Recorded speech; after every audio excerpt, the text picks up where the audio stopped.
የኢትዮጵያ እስልምና ጉዳዮች ጠቅላይ ምክር ቤት የፈትዋ ቢሮ በቅርቡ በምስራቅ ኢትዮጵያ አፋር ክልል አፍዴራ አካባቢ የተከሰተውን ያልተጠበቀ የእሳተ ገሞራ ፍንዳታ አስመልክቶ በዛሬው ዕለት ይፋዊ መግለጫ ሰጥቷል። በመግለጫው ክስተቱ ከፍተኛ ድንጋጤን የፈጠረ ቢሆንም ከአላህ ሱብሓነሁ ወተዓላ የሚላክ መለኮታዊ ማስጠንቀቂያ መሆኑን በማውሳት አማኞች ከቸልተኝነታቸው ነቅተው ወደ ፈጣሪያቸው በንስሐ እንዲመለሱ ጥሪ አቅርቧል።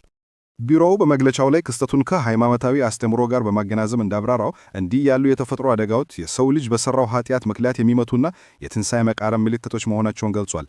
ይህንንም ለማጠናከር እኛም ተአምራቶችን ለማስፈራራት እንጂ አንልክም የሚለውን የቁርአን አንቀጽና የመሬት መንቀጥቀጥ መብዛት የትንሣኤ ምልክት መሆኑን የሚገልጸውን የነቢዩን ሰለላሁ ዐለይሂ ወሰለም ሐዲስ በማስረጃነት ጠቅሷል። ይህንን ተከትሎም የፈትዋ መምሪያው በመላ ሀገሪቱ ለሚገኙ ኢማሞችና ኸጢቦች ጥብቅ መመሪያ አስተላልፈዋል። በመጪው ጁምዓ የሚደረገው የጁምዓ ኹጥባ ሙሉ በሙሉ ስለ ትንሣኤ አስፈሪነት በማስታወስ ስለ ኢማን አስፈላጊነትና ወደ አላህ በመመለስ ዙሪያ እንዲያተኩር ትዕዛዝ አስተላልፈዋል። ይህም ሕዝበ ሙስሊሙን ከወዲሁ ለማንቃትና የተፈጠረውን ክስተት እንደ ትልቅ ትምህርት እንዲወስድ እንዲሁም ነፍሳቸውን ለማስተካከል እንዲቻኩሉ የታለመ ነው። በመጨረሻም መግለጫው ለመላው ሙስሊም ማህበረሰብ የተግባር ጥሪ በማቅረብ ተደምድሟል። ሙስሊሞች ሰደቃን እንዲያበዙ፣ በሰዎች መካከል ያለን የሐቅና የበደል ጉዳይ እንዲያስተካክሉ፣ እንዲሁም ልባቸውን ከአላህ ጋር ብቻ በማስተሳሰር ጊዜው ሳይረፍድ ራሳቸውን እንዲለውጡ አሳስቧል። መግለጫው አላህ ሀገሪቱን ከከፋ አደጋ እንዲጠብቅና ሰላምን እንዲያወርድ በመለመን ተጠናቋል። ወሰላሙ ዓለይኩም ወራህመቱላሂ ወበረካቱሁ።